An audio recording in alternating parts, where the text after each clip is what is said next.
agradecer efusivamente a presença ilustríssima dos nossos 3 convidados dessa tarde, né?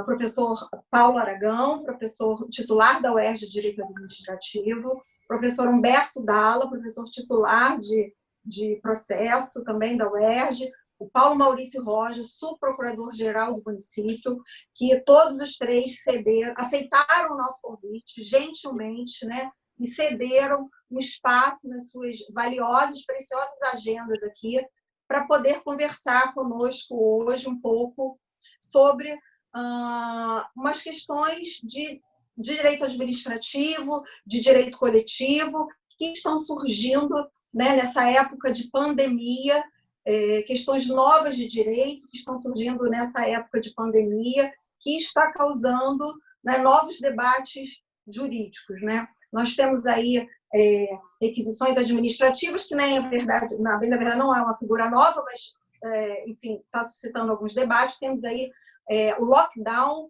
né, que é o comentário aí da semana passada, várias discussões, aparentemente simples, mas várias discussões jurídicas em torno, né, dessa figura, a ausência de lei, é constitucional, o judiciário pode ou não, enfim, ele pode ou não adentrar, né, enfim, nessa decisão, instaurando o lockdown, um tema muito fértil, bastante complexo, e que nós vamos ter aí uma tarde aí abrilhantada pelos nossos convidados, acho que estão todos super ansiosos, né?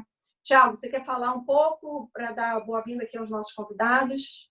Eu gostaria de agradecer, né, em primeiro lugar, né, esse diálogo institucional, né, que esses 3 nomes tão importantes, tão conhecidos, né, no cenário do Rio de Janeiro e nacional, né, estão permitindo fazer aqui com o Bichara Advogados, né, trazendo uma contribuição inestimável para a comunidade jurídica, né, já que essa época, né, de incertezas, né, da pandemia exige muita cooperação e diálogo, e nada melhor e mais gratificante para nós aqui do Bichara do que receber, né, um ilustre representante do Ministério Público, né, da Procuradoria-Geral do Estado e também, né, da Procuradoria-Geral do município.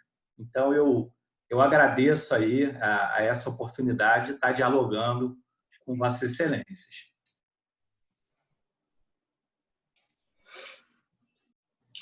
Bom, eu acho que a gente pode começar. Já vou pedir aqui para o Paulo Maurício, enfim, começar com a exposição dele sobre, enfim, o que ele acha. Depois a gente passa a palavra para o professor Humberto, professor Alexandre Aragão. E, Paulo Maurício, se você quiser conversar, tecer suas considerações aí dos pontos que você destacaria importantes nesse período que a gente está vivendo, a sua visão, fica à vontade. Deixa eu acionar. Muitíssimo boa tarde a todos. Eu não quero... Tempo é curto, né? Eu não quero gastar tempo com as saudações merecidas a todos, mas também não posso deixar de mencionar minha satisfação de voltar a conversar com os senhores. Um escritório de advocacia mais do que renomado, que eu já tive a honra de participar durante mais de uma década, enfim. Fica aí minhas cordiais saudações a todos. Minhas mais respeitosas saudações ainda ao mais do que amigo, né? Professor Humberto Dalla, que é meu professor de mestrado, então, quer dizer, vou tomar o tempo dele para me ouvir, não sei muito bem em que sentido, mas, enfim. E os demais colegas aí, expositores, ao doutor Aragão, claro. Sempre um prazer ouvi-lo novamente, mais uma vez, com toda a atenção. Mas vamos lá, o desafio, né, é da gente conversar. Eu não tenho nenhuma exposição pronta, eu fiz aqui uma remeda, uma junção de apontamentos sobre esses 2 temas, né? E mais do que diz respeito, efetivamente, ao momento bastante trágico que a gente está passando, um momento desafiador, um momento de novas soluções para velhos problemas, e perplexidades, né? Que são muitos, nos assaltam no dia a dia. Por que está sendo que está na mesa para a gente conversar sobre? A figura do lockdown e a figura da requisição. Instrumentos aí vamos tentar situar os dois como figuras, né? Não muito inovadoras, bastante presentes, mas agora com mais ribalta para eles no direito administrativo. Vou colocar dessa forma.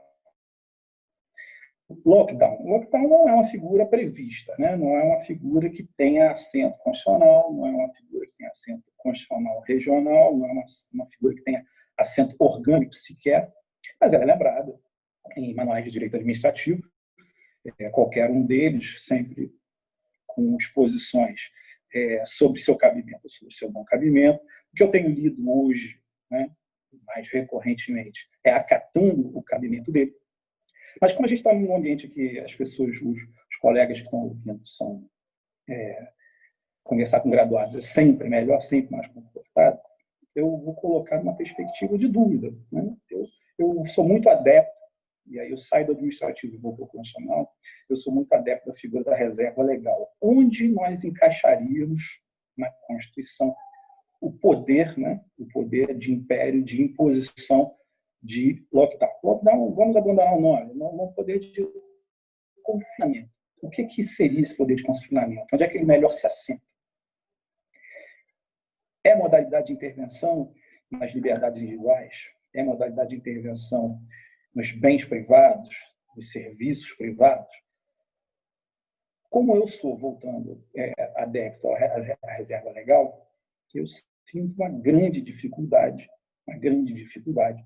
de dar validade ao expediente, principalmente como tem sido aplicado. Tem sido aplicado através de decreto e, mais dificilmente ainda, tem sido aplicado, como no Maranhão, através de decisão judicial. Decisão judicial impondo o confinamento à população e às atividades e serviços da vida privada. E o outro instituto é a requisição. Requisição, sim. Requisição mais fácil ainda, mais simples ainda. Ela tem assento constitucional, tem assento constitucional regional, tem assento orgânico, tem assento legal inferior e no município do Rio de Janeiro e no estado do Rio de Janeiro também tem assento regulamentar. Então não tem maiores dificuldades. A requisição tem um confortável colchão de validade, uma ideia de horizontalidade, né, dos direitos sociais. Antes, a gente era tutor dos individuais, hoje falamos mais na tutela aos direitos sociais, preponderando sobre os individuais em muitas circunstâncias, e a pandemia é muito simples de você caracterizar essa necessidade. Esses são os dois instrumentos, os dois elementos que a gente pode, então, tentar evoluir sobre eles, né? Tentar conversar sobre eles. E, aliás, de uma vez, eu peço para me interromperem se eu estiver abusando do tempo. Estou marcando aqui, começamos a falar mais ou menos 4h10. Vamos lá. Vamos voltar ao lockdown, à ideia de confinamento. Eu fiz aqui uma pequena pesquisa, uma pequena busca. A gente tem, só para também já acalmar os ânimos de todos, eu posso trazer a informação, já é pública, o município do Rio de Janeiro não vai aderir ao lockdown, principalmente com o evento dessa madrugada, né, de desembarque do primeiro carregamento dos respiradores que vieram da China, etc. A estimativa da nossa Secretaria Municipal de Saúde é que haverá um grande incremento no serviço disponível à população, de modo que os controles estatísticos da curva vão ser atendidos, se não em sua plenitude, com bastante conforto em relação aos outros entes da federação. Então, o município, neste momento, essas decisões são tomadas dia a dia, mas, neste momento, os nossos gabinetes de crise e nosso gabinete técnico são unânimes em dizer que não aderiremos ao lockdown, senão ao confinamento regional, como se diz no calçadão de Campo Grande, no calçadão de Bangu, que realmente eram locais de difícil fiscalização. Não adianta a gente implementar sem fiscalizar, não adianta a gente implementar sem cobrar observância. E a população efetivamente resistia às medidas. Então, nesses locais, nessas hipóteses muito pontuais, o confinamento continua imposto até segunda ordem, mas não haverá ordem de confinamento em toda a cidade, como há, por exemplo, no município de Niterói, como há no município de São Gonçalo, e assim sucessivamente. Em relação a capitais, eu fiz uma pequena pesquisa. Manaus não implantou, tentou e não implantou, o judiciário recusou. Maranhão, São Luís, eu já mencionei, sim, decisão judicial, mas por coincidência hoje eu vi uma entrevista do juiz que proferiu a decisão, até porque a decisão tinha validade até o dia 15, e ele, ao meu ver, com acerto teórico, ele volta atrás e diz: a partir do dia 15 as medidas serão mantidas ou revogadas, mas de acordo com a afirmação da administração, ou seja, tira de si, tira do judiciário essa manutenção ou não, né, da figura de direito administrativo, que, insisto, não tem, no meu modo de ver, ao menos, não tem o menor cabimento de ser no judiciário. Manaus, idem, eu já disse. Pernambuco, idem, não também negado pelo judiciário. Alguns desses requerimentos ao judiciário têm sido colocados em via de ação civil pública, no mais das vezes provocado pelos ministérios públicos estaduais, né, pelo Ministério Público, cada uma dessas atuação nessas capitais.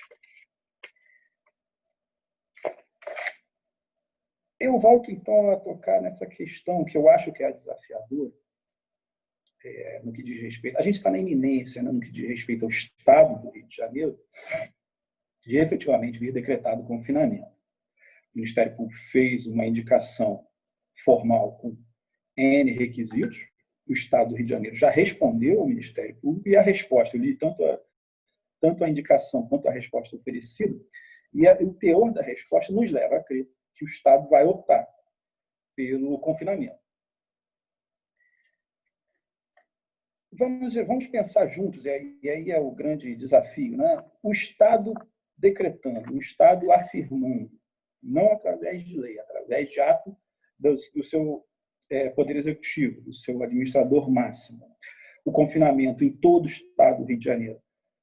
A gente deve admitir, ou a gente terá que admitir, que os 92 municípios estão obrigados a observar o confinamento. É uma questão que me parece desafiadora.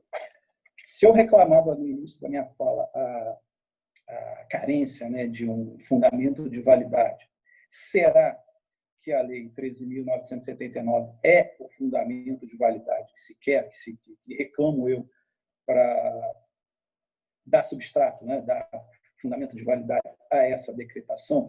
Insisto, eu tenho lido muitos pronunciamentos, muitos opinamentos de colegas, muitos trabalhos de excelência,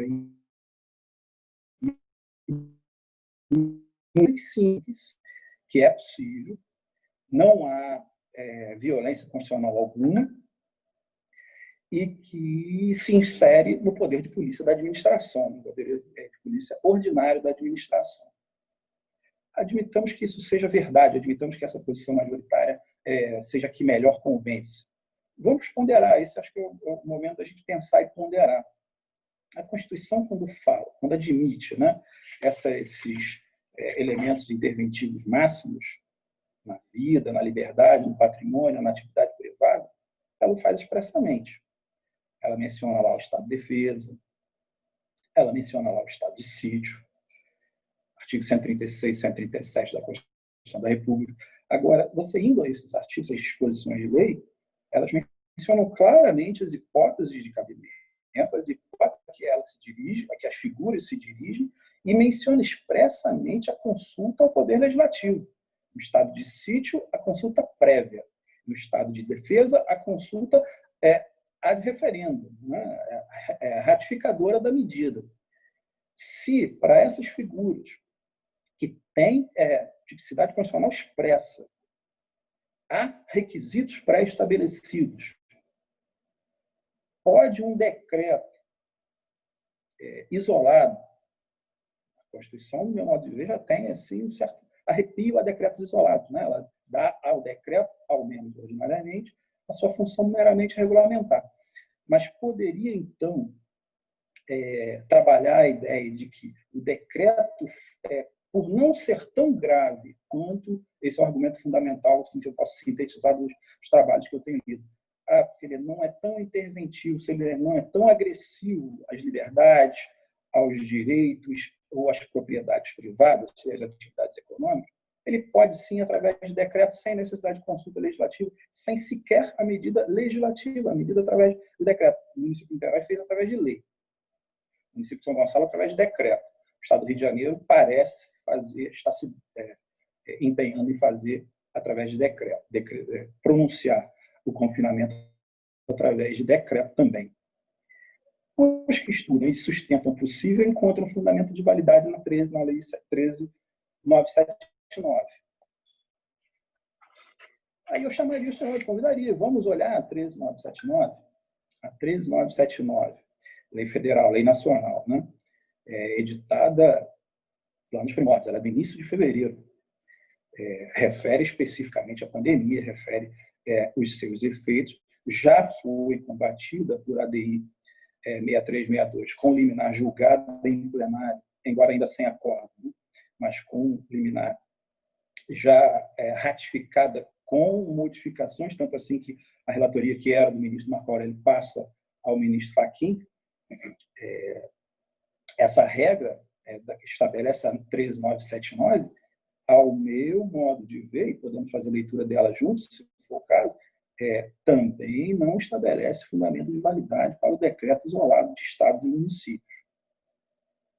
E insisto, com base no julgamento proferido nessa ADIM que eu mencionei, 6362, fica muito curioso. A ADIM, ela é do partido dos PDT, Partido Democrata, né?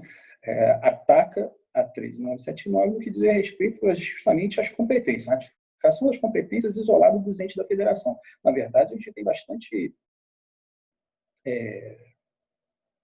Falar em direito é muito simples, né, nessas questões. Eu tenho pena realmente sobre os historiadores.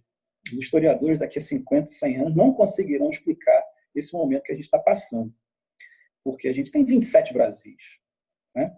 A gente tem 27 nações separadas. E esse julgamento do Supremo só tem a ata publicada, divulgada, não está nem publicada, mas está no site do STF, ela deixa claro que mantida a competência da União, não obstante, preservem-se as competências de estados e municípios. Como quem diz, o senhor presidente da República, o senhor governo federal pode fazer, pode pronunciar, pode descrever serviços essenciais, pode escrever aquilo outro. Mas os prefeitos também podem, os governadores também podem. Se o Supremo já pronunciou isso em relação a essa descendência da União para estados, por simetria, também está dizendo para estados e municípios. Então, admitamos que o governo do estado do Rio de Janeiro pronuncie hoje o confinamento.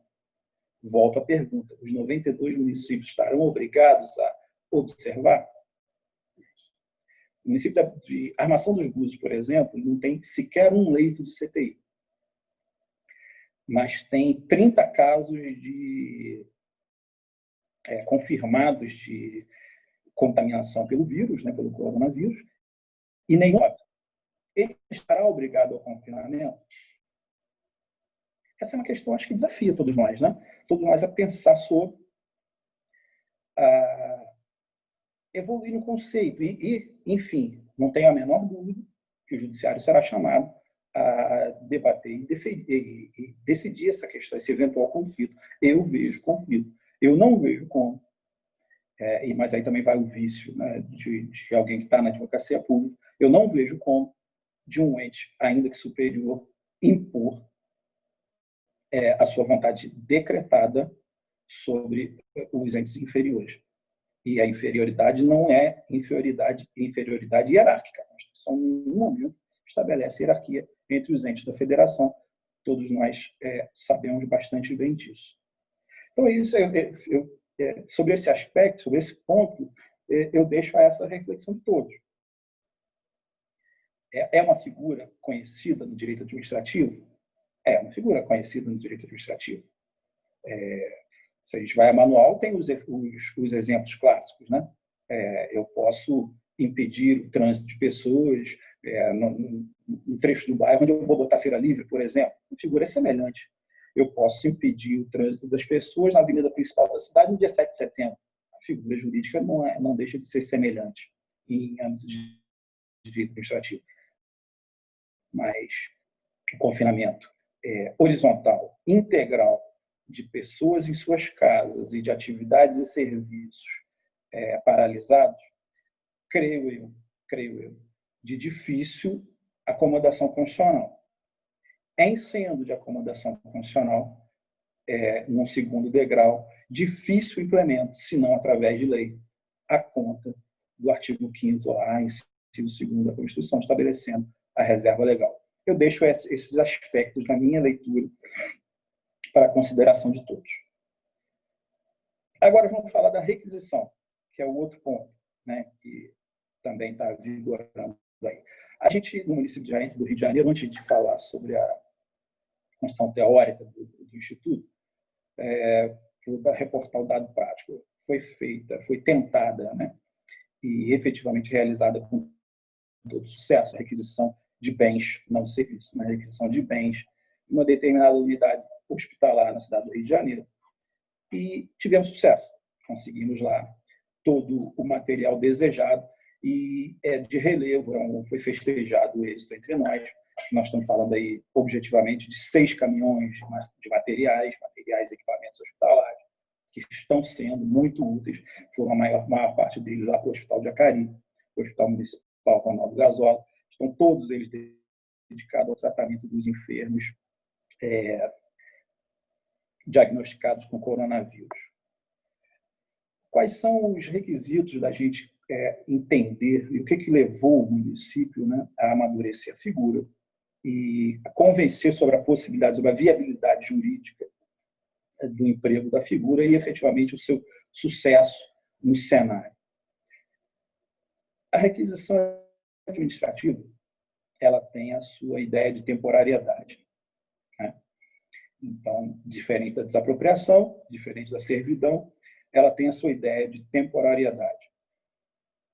A gente pode estabelecer linhas gerais como requisitos da requisição. O assento constitucional dela é bastante simples, né? Tem lá, no inciso 25 do artigo 5º da Constituição, todos os contornos da figura. E a gente pode sintetizar a ideia de requisição, do alvo da requisição, do objeto da requisição, diria eu, em primeiro lugar, o bem que se quer está em estado de disponibilidade, está em estado de desuso. Se a gente está falando de coronavírus, de equipamentos médicos hospitalares, não faz, ao meu modo de ver, ao menos, não faz o menor sentido eu, por exemplo, pretender a requisição de bens, de respiradores em uso em hospitais, no Copador, por exemplo, etc, etc, etc. Não parece fazer nenhum sentido. Então, eu estabeleço, como primeiro requisito de viabilidade da requisição, a disponibilidade e o desuso. No caso concreto que eu mencionei, em primeiro lugar, fomos até lá. Fomos até as pessoas. O hospital estava completamente desativado. Os equipamentos médicos eram em estado de uso, bastante novos.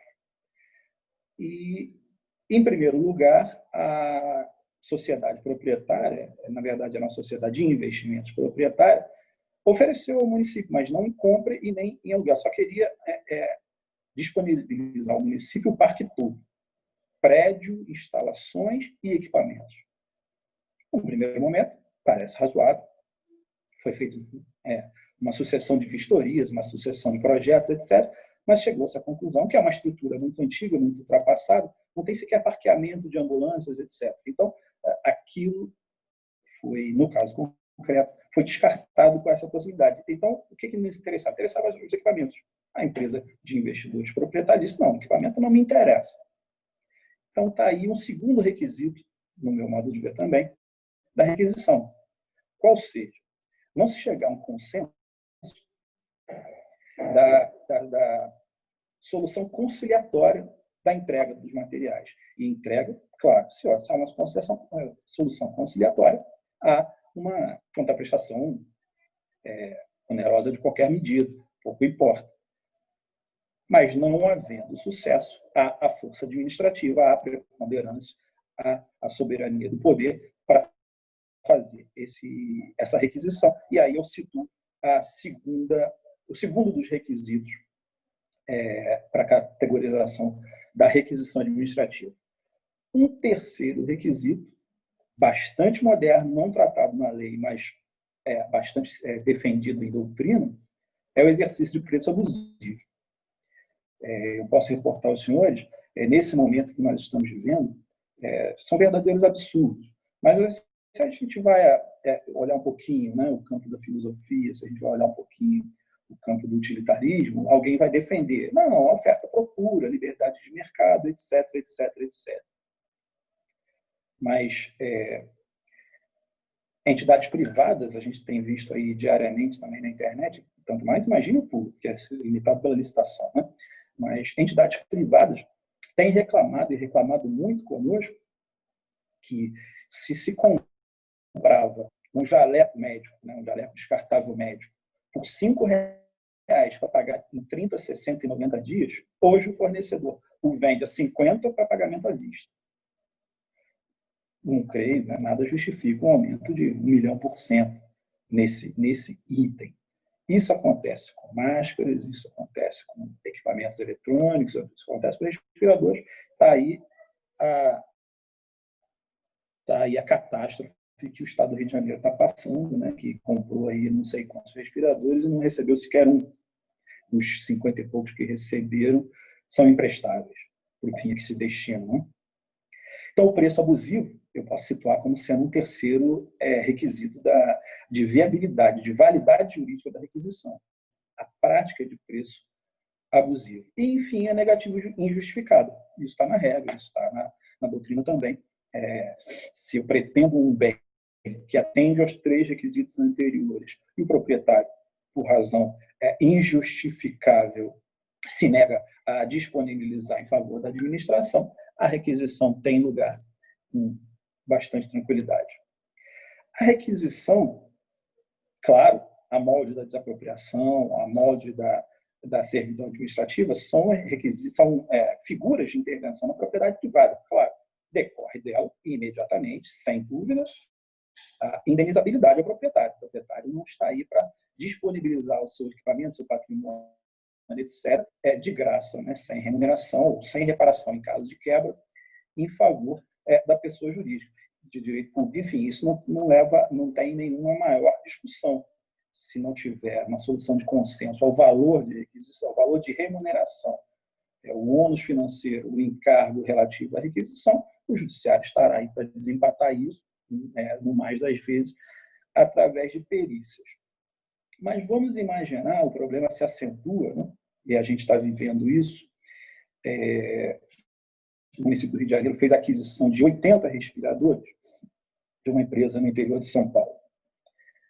Essa empresa, no primeiro momento, confirmou, recebeu a primeira parcela do empenho, modalidade pregão, a licitação, recebeu, assinou o empenho, mas recebeu também no ínterim um ofício do Ministério da Saúde, dizendo que, olha, a partir dessa data, eu quero ter por comprometida toda a sua produção com os hospitais federais em todos os entes da federação, desde que vinculados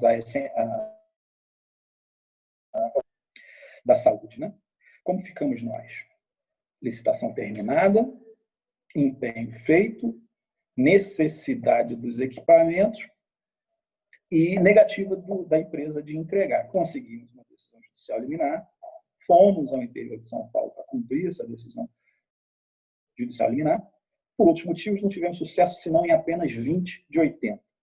Mas vamos admitir que dessemos um passo adiante. Olha, se os senhores não querem nos entregar à vista do contrato, tenho eu como preencher todos esses requisitos que eu mencionei antes, poderíamos nós requisitar. Por que não? O senhor se recusa a entregar, seja o motivo que o senhor tem, tenho a figura da requisição, eu vou encostar aqui na sua frente os meus meios de transporte e vou levá-los embora.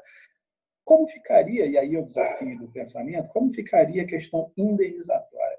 Eu tirar um determinado equipamento, usá-lo e devolvê-lo intacto, a gente pode imaginar, é um valor de locação pelo período que eu utilizei. Mas nesse caso específico que eu mencionei, que eu imaginei aqui, ele perderia uma condição de equipamento novo, disponível ao mercado, com o mercado, todos os entes querem comprar, e depois que eu usasse, eu o devolveria, ainda que intacto, com uma condição de já usado, equipamento, né? Perdendo a sua condição de novo. A regra de direito não menciona isso. Quero crer que o Poder Judiciário teria que compor isso, né? Teria que, através de perícia, através de algum exercício, né, de adequação, compensar o particular a esse respeito. O particular não poderia ser obrigado a receber os seus equipamentos usados, né? Não estou nem falando em deterioração, falando só em mera mesmo perda da sua condição de novo para uma condição de usado, de forma indene. Absolutamente, penso eu, deveria ser indenizado não só pelo tempo de utilização, mas como essa depreciação de valor pelo fato de ter sido utilizado pela administração. A gente está, eu já vou me encaminhando aqui para o final, curioso para ouvir os colegas, a gente está vivendo uma situação realmente que tudo é novo, tudo é novidade. A pandemia em si, não. Né? A gente pode até que imaginar outros exemplos históricos aí houve de moléstias tão graves e tão impactantes em termos mundiais como a atual. Mas, em nossa geração, creio que sim, e a densidade jurídica com que os institutos estão sendo tratados nos trazem desafios diários. A gente já imagina, né? A gente situa os gabinetes de crise no município, o gabinete teórico, técnico do município, situa com bastante clareza a figura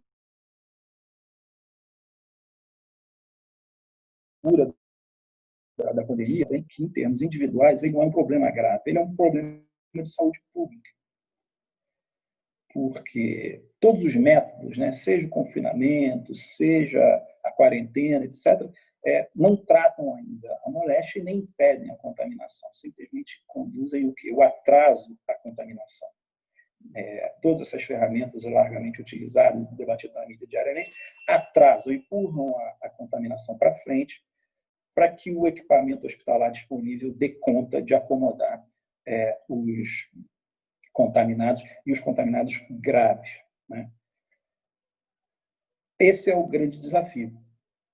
A gente, da nossa área, claro, né? O desafio dos médicos, o desafio dos biólogos e cientistas é encontrar solução para isso, encontrar tratamento que chegue a um consenso científico sobre a sua eficiência e eficácia.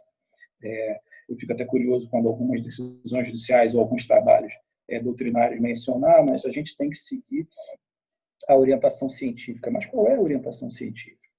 Qual é o consenso científico? Em que sentido? Eu leio trabalhos dizendo que a quarentena é boa, eu leio trabalho dizendo que a quarentena é ruim, eu leio estatísticas dizendo que a quarentena produz resultados, eu leio estatísticas dizendo que a quarentena produz resultados desfavoráveis. Eu leio trabalho dizendo que o remédio A, B ou C é bom, eu leio trabalho C é ruim. A verdade é que os médicos aí, os biólogos e cientistas têm que encontrar o seu consenso. Mas no direito, e a densidade é muito grande de questões que se põem a nosso exame, né? Já está se desenhando, vamos dizer assim, já está se acomodando em pensar que nós já temos 3 ondas, olha só, já se fala em 3 ondas de debates e ataques jurídicos à questão. Hoje a gente estaria vivendo, segundo essa construção teórica, a gente estaria vivendo apenas uma primeira onda, que são as exigências prestacionais. O município do Rio de Janeiro recebe por dia, não estou falando de nenhum exagero, recebe por dia 5 ou 6 decisões liminares para serem cumpridas, e não estou falando de decisões liminares individuais, estou falando de meu amigo professor Dalla, que muito nos ensinou a questão das class actions, etc. Hoje eu recebo mais ações civis públicas do que procedimento comum. Tudo é ação civil pública, tudo. E liminares não poucas vezes incompatíveis. grosso modo, eu vou falar agora, vou depor sobre a realidade do município do Rio de Janeiro. A gente tem, grosso modo, previsão de em funcionamento 1.000 leitos, sendo deles aproximadamente 30% de UTI para SRAG, que chama, né? UTI e SRAG, que são de moléstias graves, pulmonares graves. Se eu colocar todas as liminares para fins de atendimento a elas, se eu colocar todas elas na mesa para fim de atendimento, eu não tenho um leito sequer para a população em geral. Eu tenho requisição administrativa, uma figura de requisição administrativa que estamos combatendo do Estado. O Estado quer, não tem condição, deixa subentendido a sua incapacidade de prestar. O Estado quer do município 100 leitos para bombeiros, policiais civis e policiais militares. Se eu tenho 1.000, já perco 10% a ser atendida essa requisição. Dentre sindicatos, dentre Defensoria Pública, dentre Ministério Público, eu tenho liminares concedidas, algumas reformadas, outras ainda em vigor, dizendo que tem que ter médico e enfermeiro em abrigos de idosos, tem que ter médicos e enfermeiros em conselhos tutelares de criança e adolescente. Eu tenho que ter equipamentos EPIs, né, equipamentos de proteção individual disponibilizados a todos os guardas municipais. Eu tenho que ter EPI disponibilizado a todos os enfermeiros.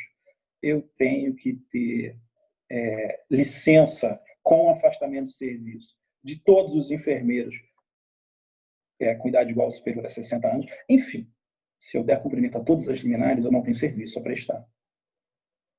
Esse é o desafio que se põe. Apenas na primeira onda que eu mencionei ao início. Passando nós, sobrevivos, se Deus quiser, a segunda onda, teremos nós, já podemos prever, um ataque à questão de regulação e fiscalização. Nesse momento, a gente já tem mais de 500 autos de infração lavrados por aí, seja por fechamento ou abertura de estabelecimentos comerciais, seja por trânsito indevido de automóveis, seja por isso, por aquilo, certos ou errados. Claro que um bom contingente deles virá em ataque sobre a rigidez deles próprios, né? Das autuações próprias. Passa tudo, não sai muito do que a gente já conversou sobre a questão da rigidez legal, do assento legal, do substrato normativo para dar assento a cada um desses atos. E, enfim, uma terceira onda, que vai levar o coronavírus, que também tecnicamente já se diz que é um vírus permanente, não é um vírus passageiro, nós não vamos nos livrar dele, senão em décadas, mas juridicamente ele também o será, porque a terceira onda que se estima é a onda da responsabilidade civil. Tudo que diga respeito à requisição, tudo que diga respeito a contratos, tudo que diga respeito à cessação de contratos, tudo que diga respeito à imprevisibilidade dos contratos, inexoravelmente vai cair no judiciário. Mas, infelizmente, né, nós, ou para o bem ou para o mal, enfim, o nosso desenho, também constitucional teórico, é de monopólio das discussões, dos provimentos interpessoais pelo Poder Judiciário. Então, nós somos aculturados a judicializar tudo. Não é verdade? Temos aí as ferramentas, claro. Outro dia conversamos sobre os meios alternativos de composição dos conflitos, mas, enfim, isso ainda está longe do grande contingente populacional brasileiro. A gente tem o hábito de judicializar tudo. Então, o coronavírus, no que diz respeito ao poder, ao exame do direito, que é subjacente a ele, temos aí algum período de anos para enfrentá-lo e rediscuti-lo. Eu fico por aqui.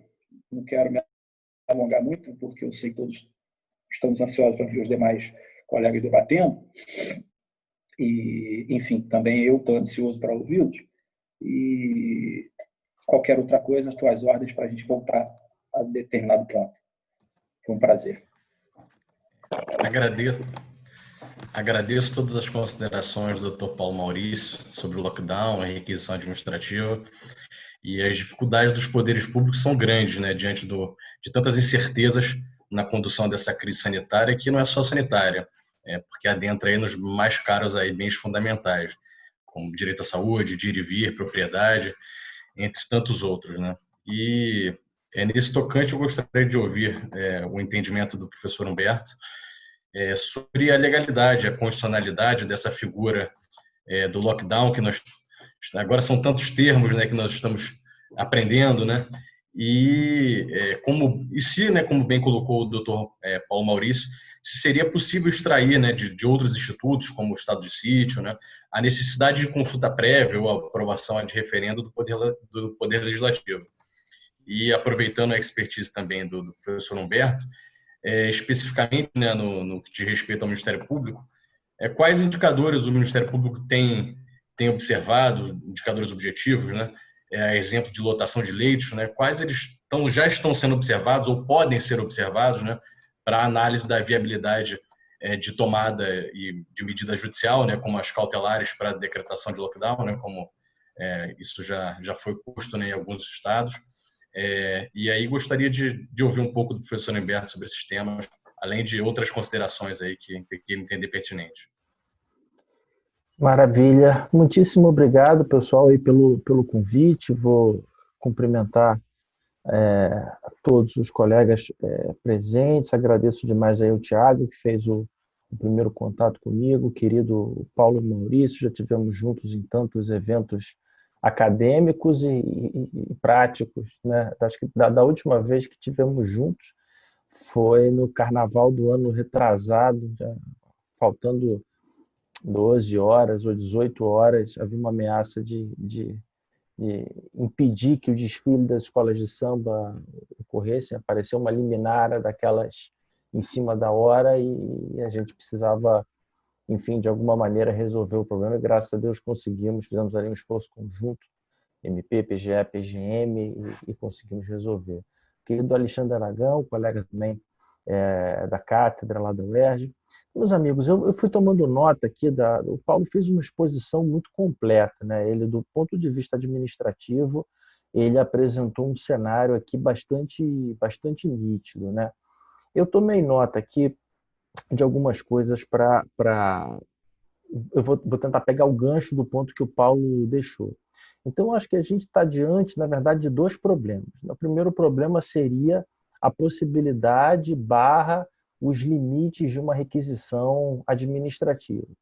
Então, quanto a esse primeiro problema, ou seja, não estamos tratando ainda de interferência judicial, estamos ainda restritos no plano puramente administrativo, né? O que nós temos até agora no âmbito do Supremo?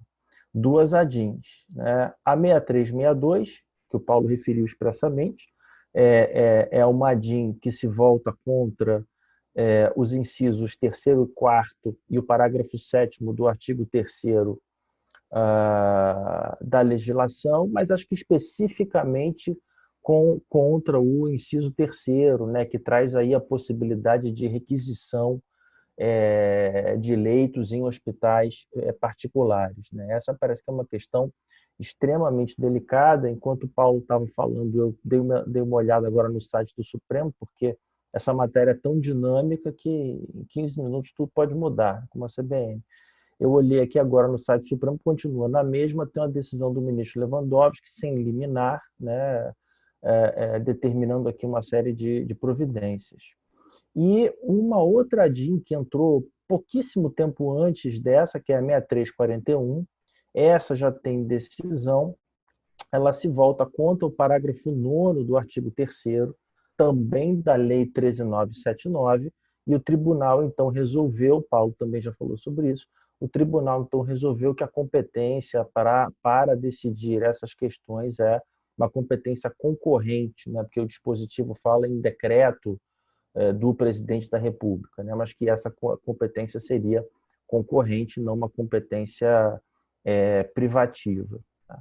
Do ponto de vista da interferência, e agora trazendo aqui para a nossa a nossa história, para o nosso enredo, a figura do Poder Judiciário, do ponto de vista da interferência do Poder Judiciário, nós temos no Supremo Tribunal Federal um recurso extraordinário que veio aqui do Rio de Janeiro, que é o 684612. Paulo certamente está acompanhando aí pela PGM, porque o município do Rio de Janeiro é também parte aí interessada, e que foi convertido, teve repercussão geral reconhecida e foi convertido no tema 698, né? Se vocês entrarem no site do Supremo, ou joga pelo número do RE, que é o 684612, ou joga pelo número do tema de repercussão geral, tema 698. Né? O relator também é o ministro Lewandowski, e a ementa, né, do tema é limites do Poder Judiciário para determinar obrigações de fazer ao Estado,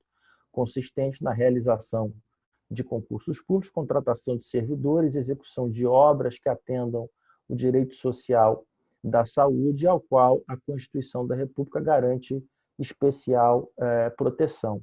Esse recurso estava pautado para a sessão do dia 8 de maio, e aí, pelo que eu levantei aqui, houve um pedido de vista, salvo engano, do ministro Barroso. Né? Então, o julgamento está suspenso, mas já está com repercussão geral atribuída há bastante tempo, acho que desde 2016 ou 2018. Né? Seria um bom momento para que o Supremo definisse essa limitação. Né?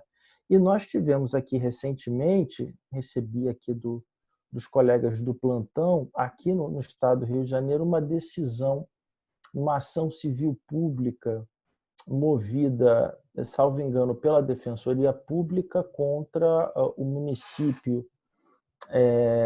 e o estado do Rio de Janeiro, uma decisão que foi dada no plantão no dia 9 de maio, portanto, quarta-feira da semana passada. A doutora Angélica dos Santos Costa era a juíza plantonista, determinando, então, a liberação de leitos que, em tese, estariam disponíveis ou deveriam estar disponíveis no hospital de campanha do Rio Centro. Então, essa decisão aqui da doutora Angélica, ela parece que se amolda aí perfeitamente a essa questão que vai ser delimitada pelo Supremo no julgamento do tema 698. Né? Essa questão ela esbarra, e aí agora eu vou trazer a questão mais para o direito processual, vou sair um bocadinho do direito administrativo, porque depois de mim vem um Aragão, que é o titular da cátedra. Não me atreveria a me intrometer na disciplina. Então, no aspecto processual, o que a gente tem? A par das ações civis públicas, né, hoje é uma terminologia muito utilizada no processo brasileiro, que são as chamadas medidas estruturantes. Né? As medidas estruturantes, elas vêm lá do direito norte-americano, a partir do momento em que a Suprema Corte começa a adotar uma postura um pouco mais ativa. Alguns autores, como o professor Owen Fisk, que é professor catedrático da Universidade de Yale, tem textos sobre a matéria, reconhecendo a relevância do Poder Judiciário enquanto agente preservador, não só das garantias, mas, sobretudo, dos direitos fundamentais. Obviamente que essa é uma discussão que abre uma caixa de Pandora, né? Porque por trás disso vem a discussão sobre o ativismo judicial, vem a discussão sobre a judicialização da política, né? Ou até que ponto a gente está transformando o Poder Judiciário numa arena política.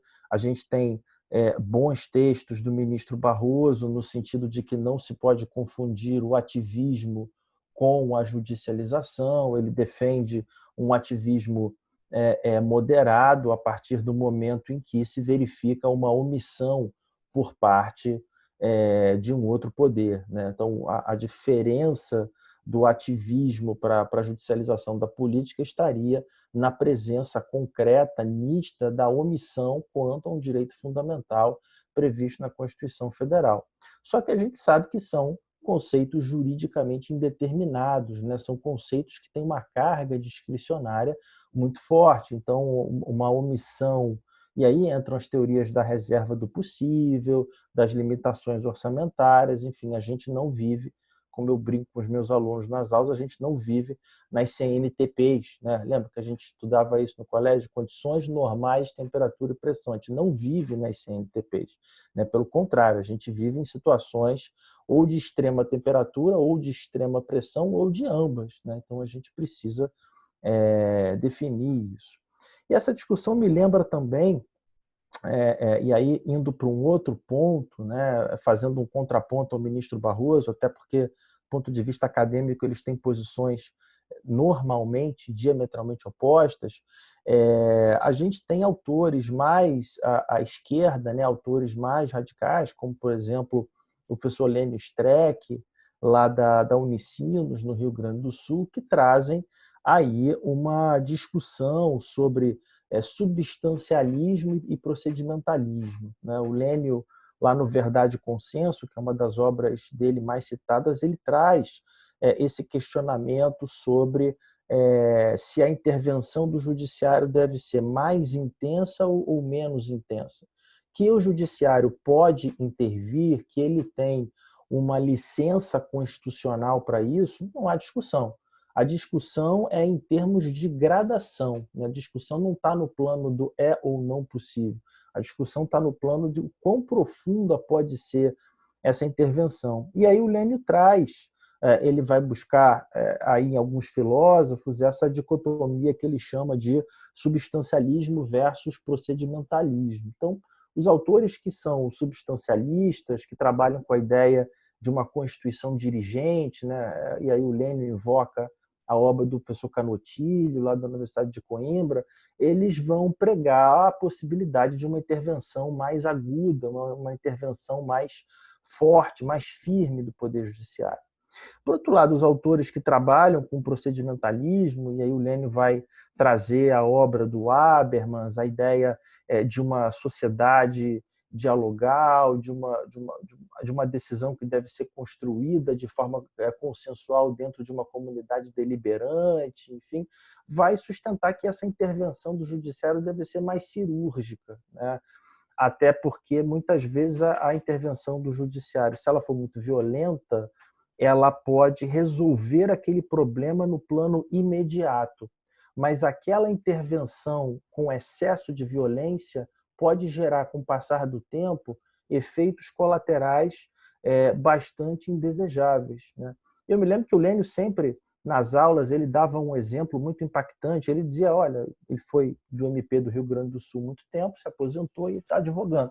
Então, ele falava, eu, quando era promotor, eu acompanhava lá as ações em que os juízes determinavam, os juízes do Sul sempre tiveram essa talvez até por influência do Hamilton Bueno de Carvalho, a escola do direito alternativo, as primeiras decisões mais alternativas vinham do Sul. E aí o Lênio contava em aula uma história, que eu vou resumir por causa do tempo, que é mais ou menos o seguinte, olha, os juízes de vara cível da comarca da capital, de Porto Alegre, começaram a indeferir os pedidos de despejo quando o réu era idoso ou estava em alguma situação de vulnerabilidade, alegando razões humanitárias para isso, né? E as decisões foram, à época, muito comemoradas, o Poder Judiciário está tendo sensibilidade, o Poder Judiciário está atento, de fato, é preciso realmente prestar atenção nesse aspecto sociológico. Bom, passa o tempo, né? E aí o que começa a acontecer? Qual que é a mensagem que o judiciário passa para a população? Não alugue imóvel para pessoa idosa, porque se você alugar o imóvel para pessoa idosa e ela não pagar, você vai ficar no prejuízo. E a gente não pode esquecer que muitos dos locadores não são pessoas ricas, são pessoas que tiram o seu sustento justamente daquelas locações. Trabalharam a vida inteira, compraram 2 imóveis, mora num e aluga o outro para ajudar na renda do final do mês. E aí o Lênio conduziu uma pesquisa com o grupo dele da Unicinos, chegou à conclusão de que 10 anos depois não tinha mais idoso morando nas áreas nobres de Porto Alegre, as pessoas não alugavam mais apartamento para idoso. Isso fez com que esses idosos tivessem uma perda considerável de qualidade de vida, porque ficavam longe dos amigos, longe da família, longe do acesso aos melhores médicos, aos melhores hospitais. Então, ele dava esse exemplo em sala para ilustrar como que uma decisão que passa do tom, né, uma decisão intensa demais, à primeira vista parece algo maravilhoso, que resolveu aquele problema. Mas, a médio e a longo prazo, pode ser que ela traga consequências mais danosas, né? Óbvio que o ideal é a gente achar o ponto de equilíbrio, o que é extremamente complexo no caso concreto. Tá? Saindo um pouco do plano abstrato e vindo agora para o plano concreto, né? Quais são as ferramentas, né? O que o CPC oferece para a gente em termos aí, de ferramentas, ou especificamente quais as medidas que o juiz pode determinar se vier a ser confrontado com um pedido desses, né? Imagine que amanhã, por exemplo, o MP, a Defensoria, ou eventualmente os dois, resolvam ingressar em juízo pedindo efetivamente o lockdown, ou fazendo um pedido eventualmente subsidiário, né? Confinamento parcial, enfim, confinamento por regiões, ou como como fizeram lá em São Paulo, o bloqueio das vias principais, das artérias principais, né? Então, você bloqueia a ponte Rio-Niterói, você bloqueia a Avenida Brasil, você bloqueia a linha amarela e a linha vermelha. Você praticamente confina, né? Restringe ali a mobilidade praticamente dentro da comunidade. Aqui na Zona Sul, você fecha o Rebouças, fecha a autoestrada Lagoa Barra e fecha o túnel do Rio Sul. Você confina a Zona Sul, porque de um lado é mar, do outro lado é montanha, a menos que você tenha a disposição de triatleta, de fazer uma trilha e descer na Floresta Tijuca ou ou ir até a Vista Chinesa a pé ou de bike, você não vai conseguir sair desses limites, né? E o fato é que o código ele é extremamente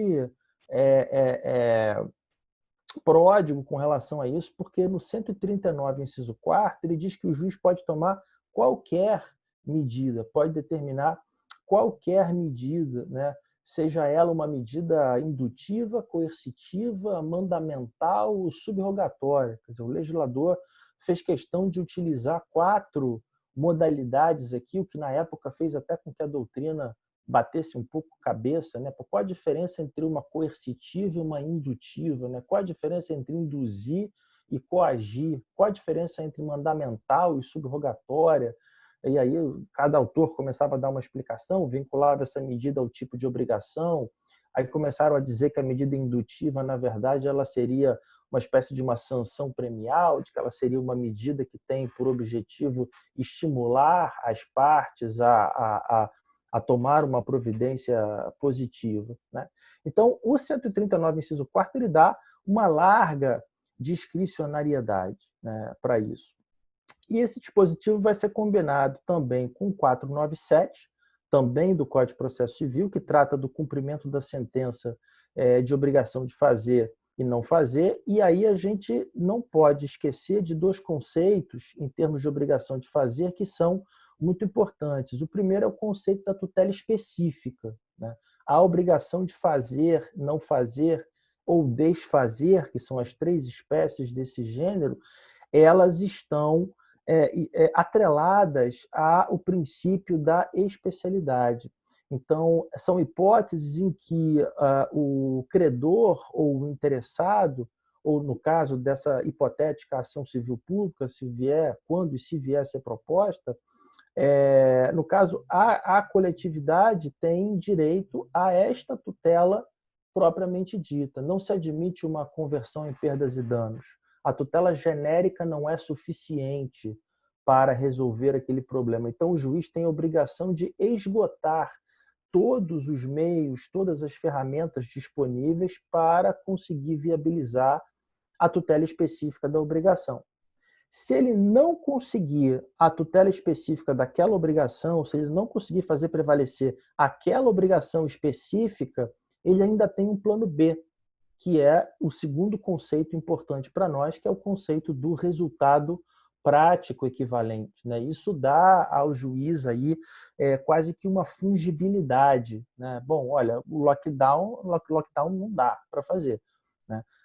Mas podemos fazer uma interrupção parcial, podemos fazer uma restrição comunitária, podemos ou como já se tem feito aqui no Rio de Janeiro, vamos fechar as praias, não vai ter acesso a nenhum tipo de praia. E, de fato, a polícia e a guarda municipal têm agido nesses casos. Sabem que eu trabalho lá no 4º Juizado do Leblon já há muitos anos, a gente agora foi para o PJE, e eu recebi, sexta-feira passada, já no PJE, o caso lá de 8 meninos estavam pegando onda na praia de São Conrado, a polícia foi lá, tirou todo mundo da praia e levou todo mundo para a 15ª DP, Monique Vidal autuou todo mundo e mandou para o juizado. Então, de fato, está havendo essa repressão. Nós temos 6 ou 7 ROs também na 12ª DP de Copacabana, de pessoas que estavam transitando em pequenos grupos nas areias. Então, as autoridades, de fato, estão fazendo valer esse, não se está fazendo vista grossa para isso. Essa já é uma medida que está em andamento e é uma medida que pode ser utilizada também como resultado prático equivalente, né? Um outro fator que a gente não pode perder de vista e que eu acho que o judiciário também está atento a isso é o tempo de confinamento que já está sendo imposto a todos nós, né? Uma coisa a gente fala assim, olha, a partir de amanhã é lockdown. Então, todos nós estávamos tendo uma vida normal até hoje, a partir de amanhã, lockdown. Não.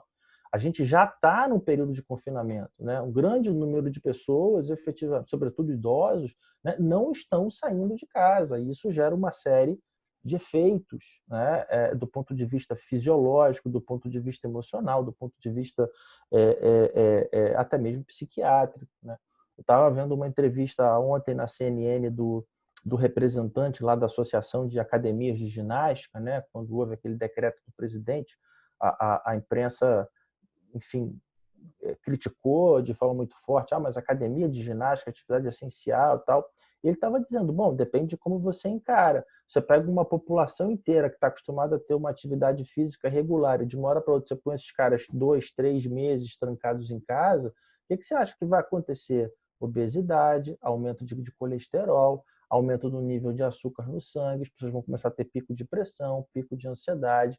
Será que não seria mais interessante fazer um planejamento racional para que, ainda sob a forma de rodízio, as pessoas pudessem voltar a se exercitar e, com isso, prevenir? Imagina um sistema de saúde que já está totalmente sobrecarregado pelos doentes da Covid. Quando as pessoas saírem da quarentena, os leitos simplesmente vão trocar, né? Sai o paciente da Covid, entra o paciente hipertenso, entra o camarada que está com gordura no fígado, entra o sujeito que teve um ataque do coração, né? Daqui a gente já começa a ter notícia de pessoas tendo ataque cardíaco, né? Uma coisa que estava mais ou menos sob controle.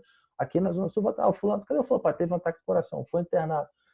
O sedentarismo é responsável por isso. Então, de fato, é um problema muito complexo que precisa ser enfrentado. E, finalmente, já para me encaminhar aqui para o final da minha fala, o 536, parágrafo 1º do CPC, também relativo a obrigações de fazer e não fazer. Então, a gente tem aí uma trilogia, né, o que a gente brinca nas aulas, a trindade das obrigações de fazer. É o 139, inciso 4º, o 497 e o 536, parágrafo 1º do CPC. Então, todos eles dão, né, sobretudo se combinados, isso potencializa o efeito, todos eles dão uma quantidade muito grande de poderes ao juiz. E quando a gente trabalha no âmbito da saúde pública, né, isso se torna extremamente sensível. Então, a gente espera que o Supremo, quando vier examinar esse recurso extraordinário, né, o 684612, né, está lá ancorado sobre o tema 698, defina com mais clareza essa situação, né? Eu nunca, para encerrar, nunca me esqueço, eu deve ter uns 10 ou 15 anos, eu já estava aqui no juizado do Leblon e eu recebo um procedimento de desobediência. Acho que não me lembro agora se era o diretor do Hospital da Lagoa ou do Hospital de Ipanema, era um dos hospitais aqui da nossa região, porque a competência foi para nós lá. A imputação era desobediência porque o juiz do plantão havia determinado a internação de uma pessoa no meio da madrugada, 3 ou 4 horas da manhã, e a internação do CTI, e o CTI estava lotado. E aí o oficial de justiça foi cumprir a diligência lá de madrugada, foi acompanhado lá de uma pessoa da família lá do sujeito que estava sendo internado, E o diretor, ou a pessoa que fazia às vezes, falou assim, olha, tá lotado, não tem como, não, mas o juiz mandou internar, por exemplo, não tem leito, né? Não tem como internar. E aí o camarada deu um surto lá, pegou o oficial pela mão, botou o cara dentro do CTI e falou assim, escolhe aí. Ó, tá aqui, 1, 2, 3, 4, escolhe você. Qual desses aí vai morrer para eu cumprir a ordem do juiz? Aí foi desacato, desobediência, aquela coisa toda. No final nós acabamos, obviamente, promovendo pelo arquivamento, porque era uma situação limite. Obviamente, o sujeito não teve a intenção, ele estava numa situação ali de desespero, né? Mas para exemplificar situações e que aconteceram na Itália e que já estão começando a acontecer aqui, né? Aquela escolha terrível, né? Quem vai para o respirador, quem não vai para o respirador, quem tem mais chances, né? Imagina se você é examinado numa decisão judicial, né? Imagina o sujeito que está na fila para o respirador, o sogro de um amigo meu, que é magistrado, inclusive, estava na Unimed da Barra, semana passada, com sintomas da Covid, na fila para o respirador. Felizmente ele melhorou e aí recebeu alta, foi para casa e está confinado em casa.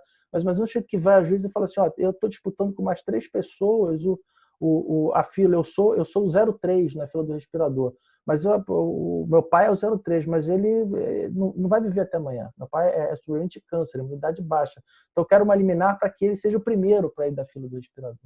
Né? Nós estamos aí à beira de viver situações limites, situações dramáticas como essa. Né? Mas, felizmente, a gente está caminhando. Né? Essa notícia que o Paulo trouxe, a chegada dos respiradores é excepcional. Né? Chegada de máscaras, chegaram 2 voos da TAM com toneladas de máscaras em Guarulhos na semana passada. O pessoal aqui da Tutela da Saúde tem sinalizado também que os hospitais de campanha estão caminhando dentro do possível, então a gente espera em Deus que não seja necessário chegar aí nesses momentos, tá bom? Eram essas algumas das reflexões, das minhas preocupações, dos meus medos, né? dos meus fantasmas que eu queria dividir com vocês, tá? Muitíssimo obrigado pela oportunidade. Valeu, Thiago. Gostaria de agradecer ao professor Humberto Dalla, né? Que tão bem, né, discorreu aí sobre direito administrativo, depois retomou, né, o crescimento, né, dos poderes do juiz, não só os instrutórios, né, mas fez aí um apanhado, né, dos poderes no novo CPC, né, eu até lembrei também, né, daquelas reformas patrocinadas pelo saudoso ministro Saulo de Figueiredo, já lá no 461 já permitia ao juiz subrogatória.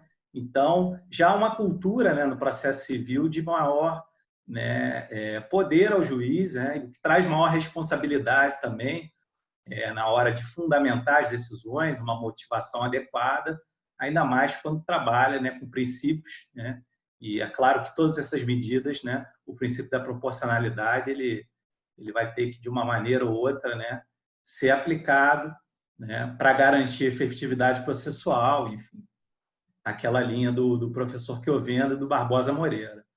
E aí, trabalhando em proporcionalidade, eu já passo a palavra sobre um outro aspecto, né, de direito administrativo, né, para o professor titular, né, da UERJ, professor Alexandre Aragão, né, tão conhecido aí, e lembrando aí da proporcionalidade numa obra das agências reguladoras, né, que o professor trata daquele tríplice aspecto, né, que a medida tem que ser apropriada, né, a medida tem que ser necessária e proporcional em sentido estrito, né, a medida administrativa. Ou seja, garantir o resultado pretendido, né, com a menor onerosidade possível. Né, e aí eu já tratando do tema do lockdown, a provocação que eu faço, né, um tema novo, né, enfim, os administrativistas vêm debatendo aí, mesmo se é necessário, né, decretar o estado de sítio, o estado de defesa. O professor Gustavo Binemboim, o próprio professor Lênin Streck, Carolina Fidal, o Pedro Serrano entendem que não é necessário, né? E o professor Humberto Dalla lembrou também que existem outras medidas, talvez menos gravosas, menos onerosas, confinamentos, né, regionais, restrições parciais, né, de determinados locais dentro de municípios. Né? Então, eu queria ouvir do professor Alexandre Aragão, né, dentre outros temas que ele julga relevantes, né, o que ele entende, né, dessa figura do lockdown, né, a constitucionalidade, né, se existem outras medidas que podem ser adotadas, se o princípio da proporcionalidade, que ele tão bem conhece, né, no direito administrativo, é um critério seguro, né, para que o administrador, né, escolha, né, dentro da discricionariedade, conveniência e oportunidade, os mecanismos, né, mais adequados, né? E, enfim, eu vou passar a palavra para o professor Aragão, agradecendo aqui em nome do Bichara Advogados aí a participação. O professor está no mudo.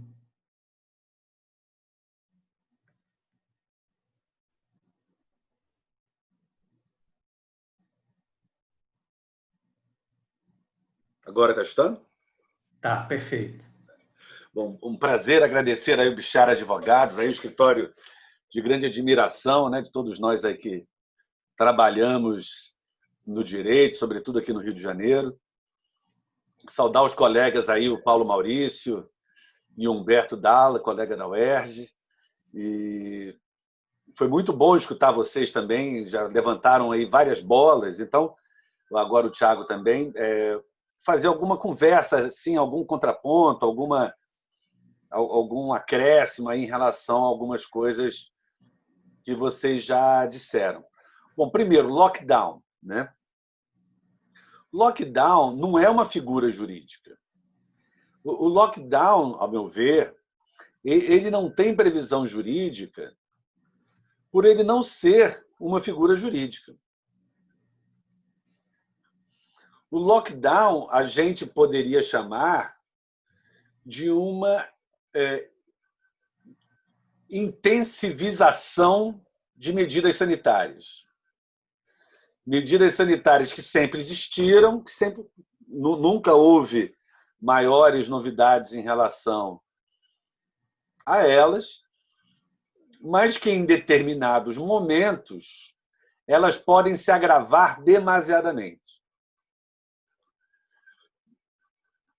Então, a gente poderia chamar de lockdown medidas sanitárias restritivas da liberdade de ir e vir e da liberdade comercial em níveis mais intensos.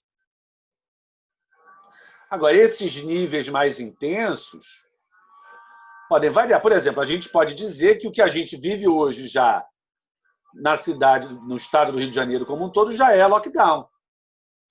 Os espaços públicos estão fechados, é proibido fazer festa, o comércio não essencial já está fechado. Apenas se eu quiser sair na rua, eu não estou proibido ainda. Né? Isso, a gente pode chamar isso de lockdown, ou a gente pode chamar de lockdown, como foi na Itália, que você só poderia sair realmente com uma autorização administrativa. Era uma autorização administrativa assim, homologável. Você imprimia no computador, aí botava a sua identificação, dizia a razão pela qual você estava saindo e assinava. E aí, na rua, você entregaria para um guarda. Parece que já tem mais de 8.000 pessoas sendo processadas criminalmente por falsidade ideológica, por causa dessas autorizações. Mas na Itália foi assim. Então, a gente pode chamar de lockdown esse nível em que a Itália chegou. Nova York nunca chegou nesse nível. E eles chamavam de lockdown. Então, assim, essa palavra lockdown é uma palavra um pouco enganosa. Até na sua língua original, que é o inglês, ela não tem uma definição assim técnica, nem jurídica, nem sanitária, nem econômica. A tradução dele seria um fecha tudo, um fecha total. Né? Então, assim, o lockdown ele é um termo que a gente ainda, quando a gente usa ele, ainda não há uma remissão exata do que a gente está querendo dizer. Então, eu acho que seria assim: o que a gente está falando? É uma proibição total do comércio, salvo os essenciais, os essenciais de verdade, né? Manicure, eu acho que não se enquadra bem nisso. ou um fechamento total, inclusive, dos essenciais, abrange também as atividades não comerciais, a atividade de ir e vir normal. Isso é um assunto a ser debatido. Há municípios do estado do Rio de Janeiro, por exemplo, como o município de Búzios, que já está fazendo uma coisa muito parecida com uma restrição mais intensa. As pessoas estão proibidas de sair de casa para qualquer coisa. A pessoa tem que levar um documento. Por exemplo, uma pessoa que vai consertar o gás na casa de alguém. Ela tem que levar uma carta do dono da casa dizendo qual é o defeito que está tendo e que aquela pessoa está indo consertar. Aí tem que anexar comprovante de residência, fazer uma declaração. Só assim pode ir para a rua. Eu não posso ir para a rua, vou visitar meu pai. Não, não pode. Aí você vai ter que ter um atestado do médico dizendo que seu pai precisa, que você vai visitar ele. Para entrar do município também é a mesma coisa. Não entra do município porque está entrando.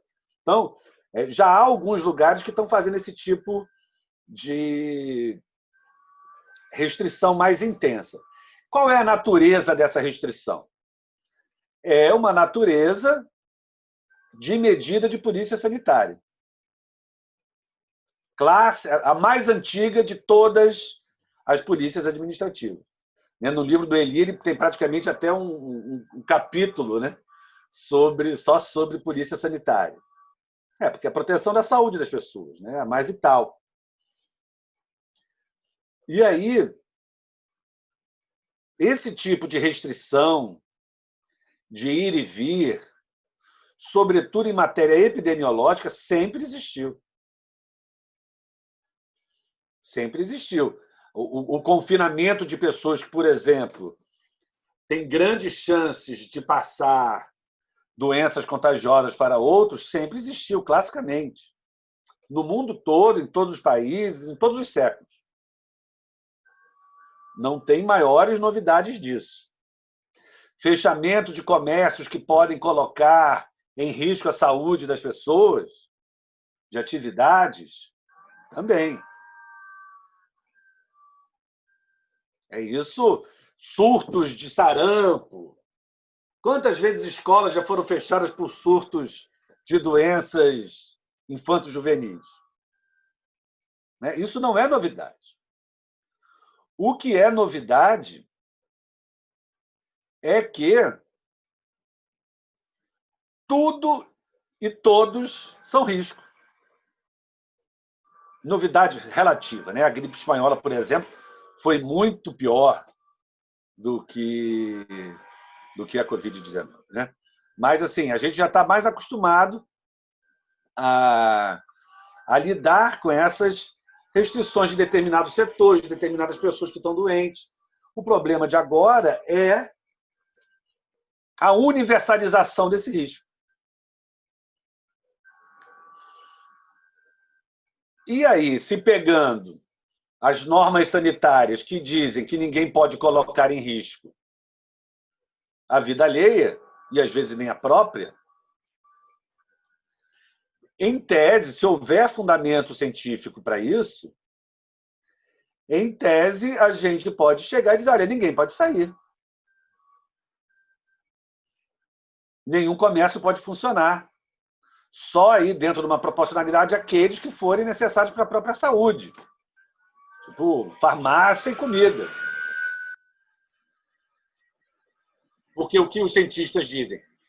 Que isso não é feito para evitar que as pessoas peguem. É só para que evitar que as pessoas peguem ao mesmo tempo. E fiquem sem respirador e sem UTI. O Humberto estava narrando aí que mesmo num plano de saúde privado não tinha mais respirador. Então, ou seja, esse momento, né, que a gente estava temendo chegar, né, pelo que o Humberto disse, já chegou. E em hospitais privados. Então, assim, eu acho que a pessoa que vai ficar com problema cardíaco, com fígado, com gordura no fígado, Humberto, isso aí depois vê com calma, entendeu? Depois trata, faz o regime, tem como fazer um regime em casa, fazer flexão no quarto, né? Mas o problema é que não tem respirador se ele pegar hoje, né? Então, o fundamento jurídico para esse tipo radical de restrição à liberdade de ir e vir e à liberdade econômica, eu acho que, se houver fundamento científico para isso, é possível. E há lei prevendo isso. Não são leis, como geralmente as leis de poder de polícia são, muito específicas. Não são leis com grande densidade normativa. Mas, vou citar aqui para vocês o artigo 10, inciso 29 da Lei Federal 6437 de 77 e o Código Sanitário do Estado do Rio de Janeiro, Decreto-Lei 214 de 75. O primeiro impõe sanção a quem transgredir lei ou regulamento destinado à proteção da saúde. E o segundo também coloca como infração a desobediência ou a inobservância ao disposto das normas legais, bem como regulamentares, e outras que vierem a ser baixadas com o fim de preservar a saúde da população. Vocês veem, são normas realmente, são, né, o que os civilistas chamam de cláusulas gerais e o que os administrativistas chamam de conceitos jurídicos indeterminados, que no fundo são a mesma coisa. Então, essas normas dão esse fundamento para proteger a saúde da população. Aí, se a corrente majoritária dos cientistas, a Organização Mundial da Saúde, praticamente a totalidade dos secretários estaduais e municipais de saúde, 95% dos países do mundo, ou até mais, dizem que o isolamento radical é a única forma de se evitar o caos no sistema de saúde, então teria base legal. A questão é se realmente é a única forma. Há alguns estudos, né, dizendo que se ultrapassar 90% dos leitos de UTI ocupados, passaria a ser a única forma. A restrição intensivíssima, né, que a gente pode chamar de lockdown, se quiser. Então, e aí tem a questão assim, da divergência científica, né? A ciência não é ciência humana, as ciências em geral, exatas, elas não são ciências humanas, mas elas também não são indene de controvérsias. Não é à toa que a gente tem segunda, terceira opinião de médico. Quantas vezes o médico acha que tem que operar, o outro médico acha que não precisa, que o risco da operação é maior. Então, a ciência ela também não é uma resposta, pelo fato de ser ciência, uma única resposta certa, plausível. Ela pode ter várias opiniões. O que nós temos que ter nessa matéria é a busca da tendência científica. Um consenso mínimo. Um consenso absoluto nunca vai ser encontrado. E aí, eu acho que também deve inspirar nessas decisões o princípio da precaução. O princípio jurídico, né, conhecido de todos, que não se aplica só em matéria ambiental. Aliás, o contágio com o vírus se dá no ambiente. Não deixa de ser também matéria ambiental. Então, pelo princípio da precaução, vamos dizer que nem é o caso, né? Porque a tendência que defende o isolamento nos meios científicos é muito, muito mais forte, né? Mas se tivesse uma divisão mais intensa, eu acho que o princípio da precaução, o que ele definiria? Bom, não vamos fazer o isolamento, depois, se der errado, a gente impõe, quando já tiver morrido um monte de gente na fila do respirador. Ou o princípio da precaução determinaria, não, peraí, se tem dúvida se é melhor fazer o isolamento ou não, vamos fazer. Pode ter problemas de saúde de longo prazo. Tem um monte de gente que não está indo ao hospital com medo. Né? Já está com um probleminha aqui, um probleminha ali, cara, eu não vou no hospital. Né? Eu tenho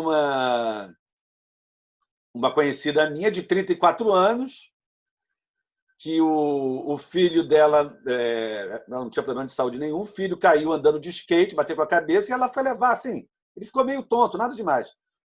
Aí levou no hospital. Ela e o filho pegaram coronavírus e ela morreu. Morreu assim de um dia para o outro, 48 horas. Então, ou seja, tem esses problemas das pessoas estarem evitando plano de saúde, tudo, mandaram ela voltar para casa também, sendo que ela não estava grave o suficiente, que só estava entrando quem estava gravíssimo. Ela estava só com uma falta de ar, mas não estava com dor no pulmão. Não, se você tiver dor, você volta. Aí, quando ela voltou com dor, já era. Então, eu acho que o princípio da precaução tem essa tendência, mesmo que ainda haja alguma tendência médica minoritária, né? Então, isso vai sempre existir tendência médica minoritária, né? Mas eu acho que o princípio da precaução determina isso. Uma provocação que foi feita, se os municípios têm que seguir os estados em relação a essas restrições. E aqui eu coloco nos dois sentidos. Se ele tem que seguir o estado, tanto no sentido do estado ter uma disciplina mais flexível, como seria o que acontece hoje do estado em relação ao município de Búzios, por exemplo, ou seguir o estado caso ele tenha uma disciplina mais restritiva. Eu acho que aqui, às vezes, assim, os old books já... No fundo, nada é uma novidade total, né? Assim, a gente já viveu isso. Teoria da imprevisão já passou por 2 guerras mundiais, por gripe espanhola, por crise de 30. Né? Então, também, muita gente na teoria da imprevisão está falando nunca teve nada tão imprevisível. Não, teoria da imprevisão é meio para coisas que não são nada previsíveis. Né? Então, o poder de polícia ele convive com entes com competências comuns. Seja competências comuns na matéria, seja no objeto restringido. Por exemplo, disciplina urbanística. Bairros perto de aeroportos têm a disciplina urbanística municipal e tem a disciplina edilícia da Polícia Aeroviária, que é da União. Vamos supor que a lei do município, que a norma municipal deixe construir 4 andares.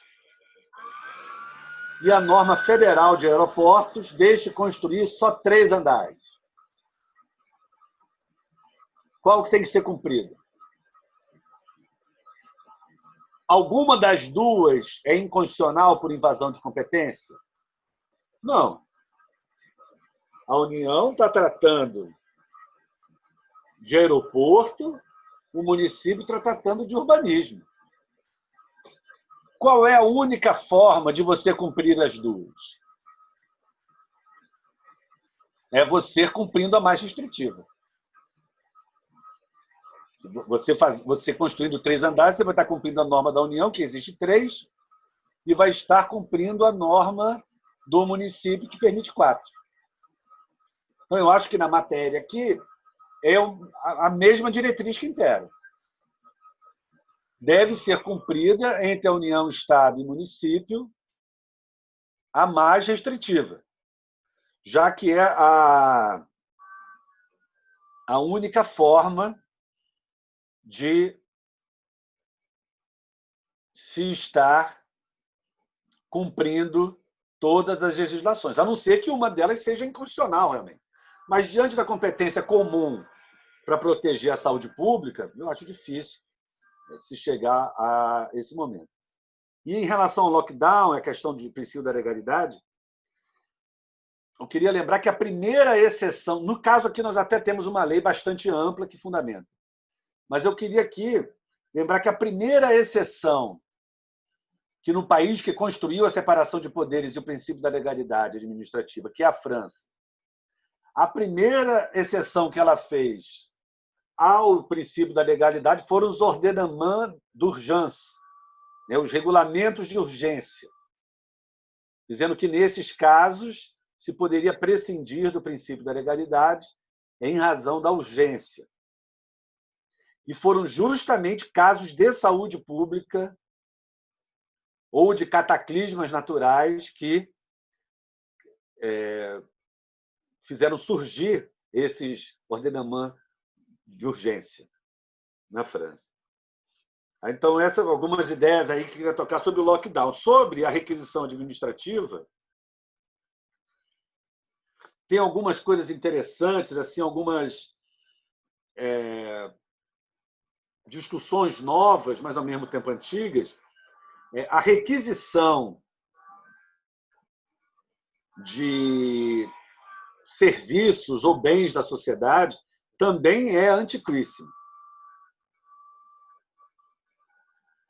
Na verdade, da antiguidade mesmo. A notícia mais antiga que se tem delas é dos dutos de irrigação no Antigo Egito. O Estado, em momentos de seca, requisitava esses dutos de irrigação para irem além das fazendas que eram proprietárias desses dutos. Hoje a gente até poderia achar que seria mais servidão administrativa do que requisição administrativa, mas eu acho que era uma sutileza jurídica que os juristas do Antigo Egito não distinguiam, né? E há uma série de serviços humanos que o Estado força a serem prestados, mesmo sem ter urgência, mas por inviabilização de se alcançar o interesse público de forma diversa.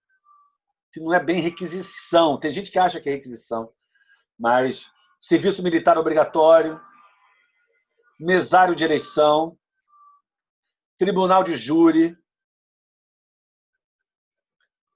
uma série de serviços pessoais que têm a sua prestação ao Estado forçada. O velho exemplo de filme americano do policial que para e requisita o carro para perseguir um ladrão. Esse é uma requisição administrativa típica. Que, no caso, é até um ato administrativo verbal, por não dar tempo de se fazer um ato por escrito, que é a forma que normalmente deve revestir os atos administrativos. Pois bem, algumas questões que podem ser debatidas. Pelo princípio da proporcionalidade. Hoje, a lei da pandemia tem uma previsão de uma dispensa por urgência de licitação fast track. Você depois fundamenta, depois faz a pesquisa. Parte das corrupções que estão sendo aí averiguadas é grande parte por causa disso. E se permite também pagar adiantado, porque as empresas estavam recusando pagamento posterior. Então, se você pode fazer uma dispensa por urgência, como que você pode fazer uma requisição? O problema é que tem muita empresa que não está interessada em contratar com o Estado. Ela vende muito mais caro, muito mais rápido, com muito menos risco. Ela pode vender superfaturada, se quiser, lá com o preço lá em cima, para o particular. E tem gente no mundo todo querendo comprar esses equipamentos.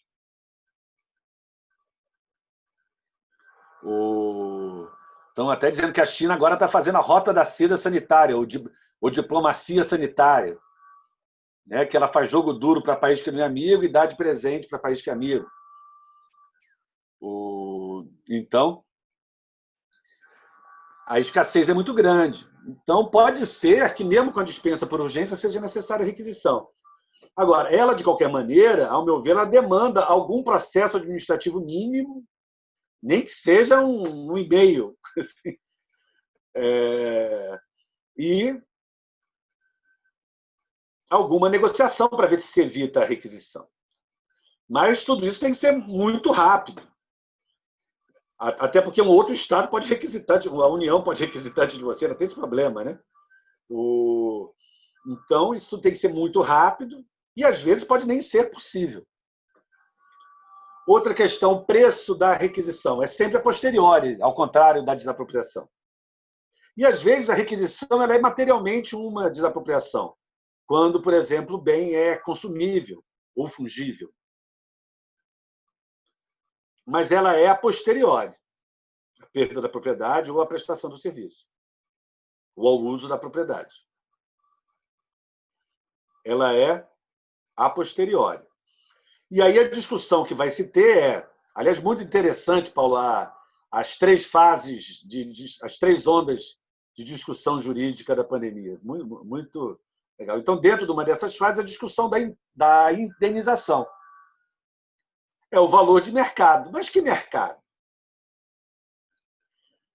E aí eu tenho muita simpatia por alguns economistas ultraliberais que dizem que não existe conceitualmente preço abusivo, já que se paga se quer.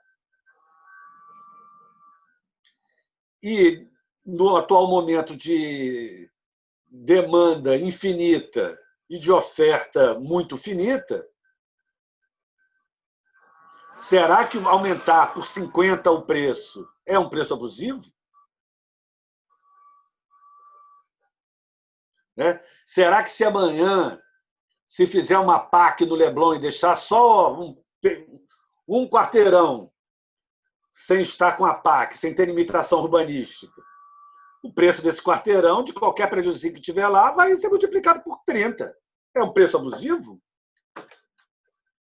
Ou é a peculiaridade, a exclusividade do bem? E aí vai ter uma grande discussão em que os tribunais de contas vão ter que se meter. Qual é o preço justo da indenização da máscara requisitada? É o valor normal que vinha sendo cobrado antes da pandemia, ainda que um pouquinho caro, sem desconto? Ou é o valor atual, em que tem países aí que estão fazendo até pirataria de avião, o avião pousa lá para fazer uma escala, não deixa o avião decolar com máscara para o seu destino final? Como aconteceu com máscaras que estavam vindo para o Brasil via Estados Unidos. Qual é o valor justo? Essa é uma questão, inclusive, do ponto de vista da moralidade, do enriquecimento sem causa. O particular vai falar, cara, mas se não fosse você pegar, eu ia vender por esse preço. Esse era o preço dela na época. Por outro lado, o Estado fala, pô, não, mas você estava aproveitando uma situação, um drama humano, para pegar dinheiro público que tem que ser usado para salvar vidas, para você aumentar seu lucro exponencialmente. Então, essa é uma discussão sobre requisição que vai ter muita incidência. E não vão ser baixos os valores em jogo. Há alguns países que fizeram requisições globais. Isso, e está sendo discutido, inclusive, pelo Conselho Nacional de Saúde, isso. O que é requisição global? Unificação do sistema de saúde. A Espanha requisitou todos os hospitais e laboratórios privados. Todos ficaram sob administração e gestão pública. Inclusive para evitar um problema forte que tem no Brasil em hospitais privados, que é o da subnotificação. E com o objetivo de se unificar a fila dos UTIs. Isso já está sendo discutido no Brasil. Tem uma resolução do Conselho Nacional de Saúde com diretrizes sobre isso, sob a justificativa de que, numa situação dessa, haveria um apartheid sanitário. dada a desigualdade social, que, diante do esgotamento total de leitos da rede pública, quem não tem, o critério de vida ou não seria de quem tem dinheiro para pagar um plano de saúde ou não. E, com base nisso, o governo espanhol, dentro da mesma filosofia, fez uma requisição global do sistema privado de saúde. É contra essa requisição global que, inclusive, a Associação dos Hospitais Privados entrou no Supremo, pedindo que a União coordenasse esse tipo de requisição. E aí, não sei se o Humberto Sala, o Daniel Sarmento, está até disponível na internet, constitucionalista Daniel Sarmento, pela Clínica de Direitos Humanos lá da nossa UERJ, entrou como amicus curiae no Supremo. O relator, se não me engano, é o Lewandowski, entrou como amicus curiae no Supremo para defender a unificação da fila. Essa requisição administrativa dos leitos de UTI com respirador, para unificar a fila. E defendendo que os estados e municípios possam fazer essa requisição sem a coordenação, a pré-autorização da União. Então, essa questão da requisição global, dependendo do nível de caos que se chegue na saúde pública, nós podemos chegar nela. O problema é que, como o próprio Humberto aí noticiou, os leitos dos hospitais privados também já estão esgotando. Então, você não teria o que requisitar, mas você poderia fazer um sistema administrativo único para gerir todos os leitos disponíveis, sejam eles privados, sejam eles públicos. A gente que tem plano de saúde dá arrepio na espinha de imaginar essa hipótese. Mas é uma hipótese que é possível, é discutível juridicamente, mas não é implausível, e que já foi adotada em alguns países democráticos, que protegem a iniciativa privada, que têm saúde privada, etc. Uma questão interessantíssima, requisição sobre requisição, ou requisição de bem público. A lei não fala nada sobre isso. Nós sabemos que não tem hierarquia entre entes públicos. Só que a lei de desapropriação prevê uma preferência dos entes maiores sobre os menores. A União pode desapropriar bem de um Estado, por exemplo. Na época, o Fábio Conde Comparato impugnou a inconstitucionalidade dessa norma da lei de desapropriação, mas o Supremo não aceitou, dizendo o seguinte, que não é que tenha uma hierarquia sobre o outro, mas que o interesse público de um ente maior geograficamente é o interesse público mais abrangente do que de um ente menor, que é menos abrangente, é só daquele pedacinho de terra ali. E que, então, deveria prevalecer o interesse público mais abrangente em detrimento do menos abrangente. Foi o jeito hermenêutico que se deu para manter a regra sem afirmar a hierarquia de um ente federativo sobre o outro. Mas hoje a nossa questão em matéria de requisição administrativa é a seguinte: se aplicaria a mesma lógica da lei de desapropriação, independentemente de regra, mas pela prevalência que o Supremo falou do interesse mais abrangente sobre o menos abrangente, ou por ser uma norma excepcional, não pode ser estendida por analogia, nem a norma, nem o raciocínio ela inerente. E aí vigeria uma paridade total. Que um ente não poderia desapropriar o bem do outro ente, ou uma requisição de um não poderia prevalecer sobre a requisição anterior do outro. E aqui, apesar de ser procurador do Estado, eu tenho algumas dúvidas. Não são opiniões definitivas, mas tenho algumas dúvidas. Por exemplo, em termos de coordenação geral. Eu não sei, mas eu imagino que o Estado de Mato Grosso do Sul não tenha indústria de respirador. Vamos supor que toda indústria de respirador esteja no estado de São Paulo. E o estado de São Paulo vai lá e requisite toda a produção das 3 empresas que tem no Brasil, que estão lá no estado de São Paulo, de respirador. O resto do Brasil todo vai ficar sem respirador?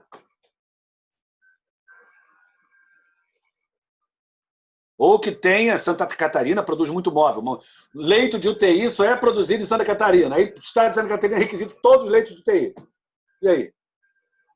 Professor Aragão, pegando esse gancho, a gente está vivenciando aí uma assimetria aí entre superdemanda, né, e oferta de saúde, né? A demanda ela acaba subindo, né, de escada rolante e a oferta acaba subindo de escada convencional, né? E eu gostaria de ouvi-lo, do professor Aragão. Me mancando. Eu gostaria de ouvir um pouco do professor. Como esse já era o último ponto que eu ia tratar mesmo, só para o professor vê o sistema de permuta, né, via convênio, de leito e material de saúde, porque um município de Búzios pode estar com uma demanda que eventualmente não é a mesma do município do Rio de Janeiro. Então, há, né, a possibilidade, né, em alguma medida, de isso ser compartilhado, né, a bem aí do interesse público. E aí eu gostaria de escutar um pouco do professor.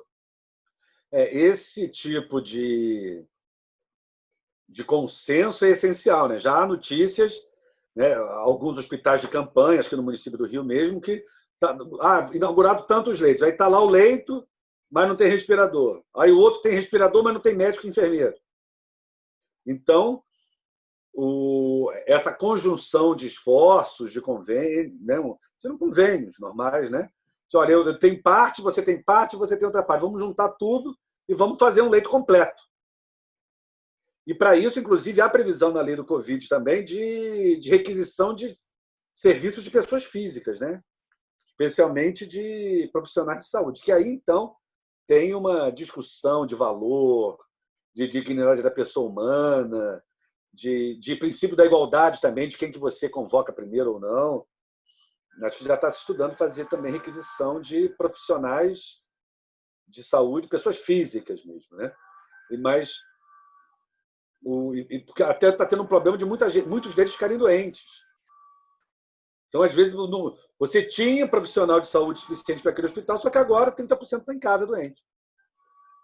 Então, essa sua medida seria fundamental, né? Para a gente para não ficar com respirador sem leito, leito sem respirador e ambos sem médico e sem enfermeiro.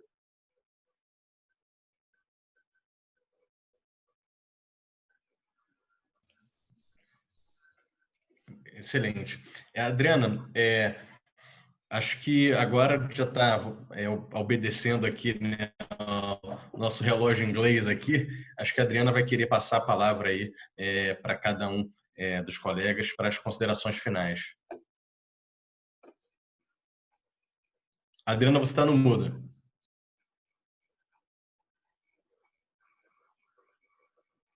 Bom, agradecendo aqui ao professor Alexandre pela exposição, pelas suas colocações, sempre elucidativas, enriquecedoras. Agradecendo já de antemão, agradeço aqui a todos os convidados.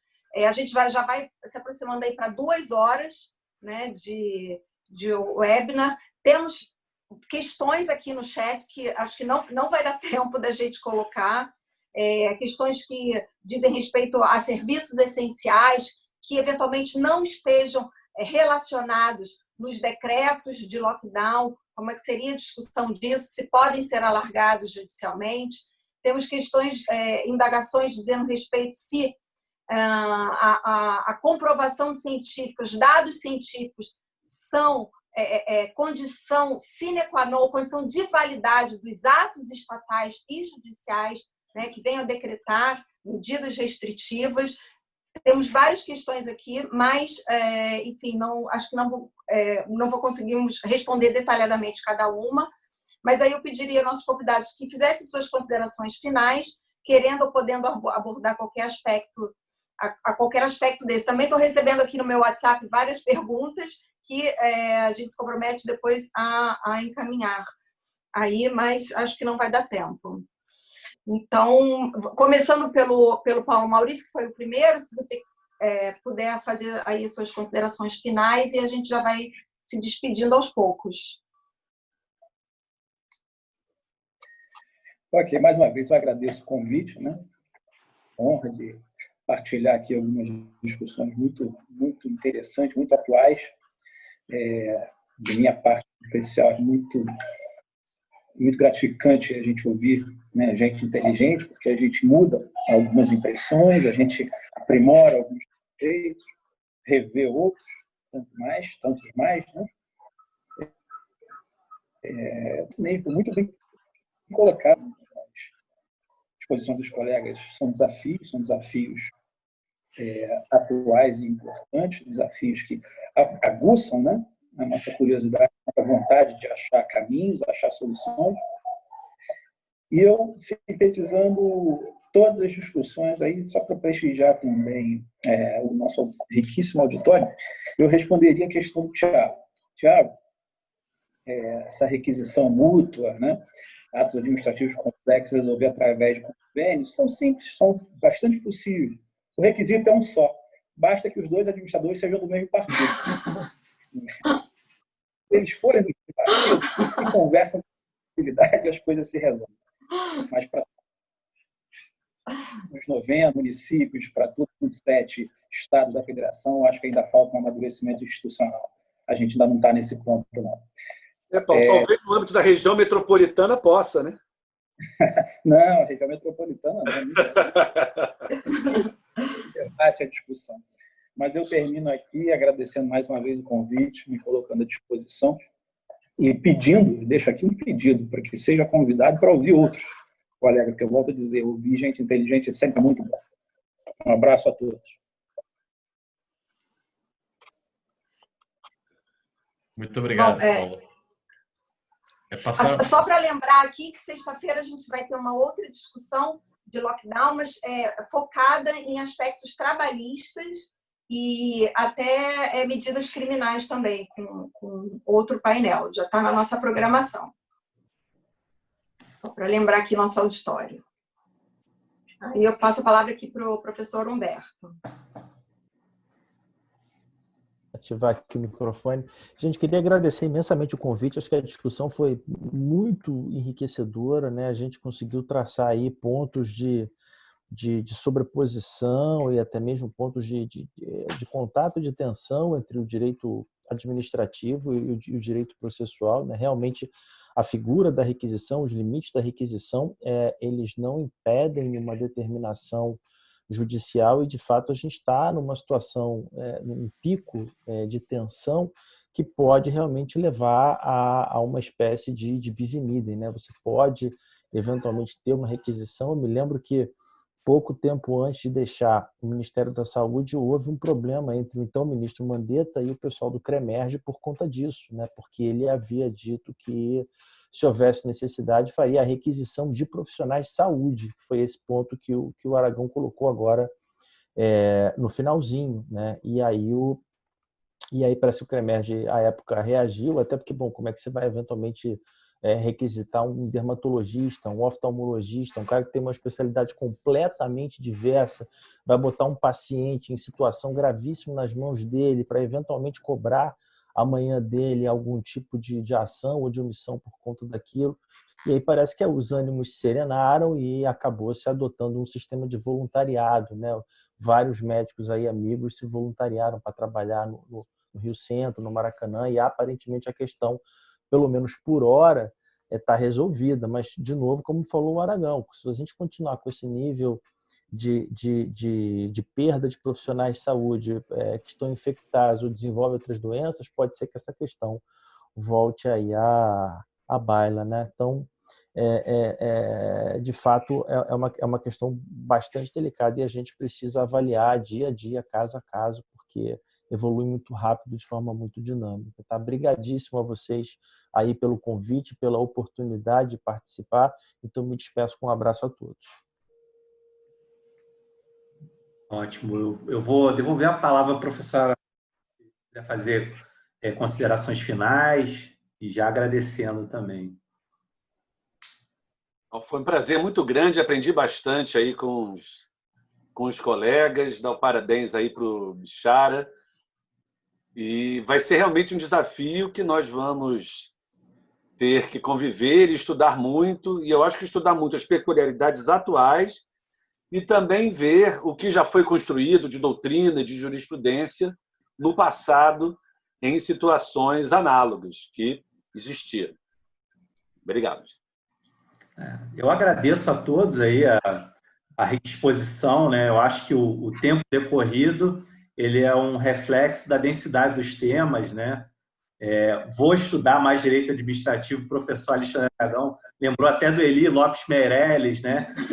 Enfim, e que essas medidas sanitárias são seculares, enfim. O professor Humberto também sempre trazendo uma rica exposição de processo civil, e o caro Paulo Maurício Rocha aí também trouxe uma série de questões, né, jurídicas, né, e também operacionais, né, de cooperação entre os órgãos. E eu acho que o debate está aberto aí, e agradeço aí e espero ter uma nova oportunidade, né, a gente poder fazer essas mesas, né, nesse formato virtual. Acho que tem sido muito profícua essa discussão, e agradeço por fim aqui, em nome do escritório, aí, a todos esses palestrantes de altíssimo nível. Muito obrigado.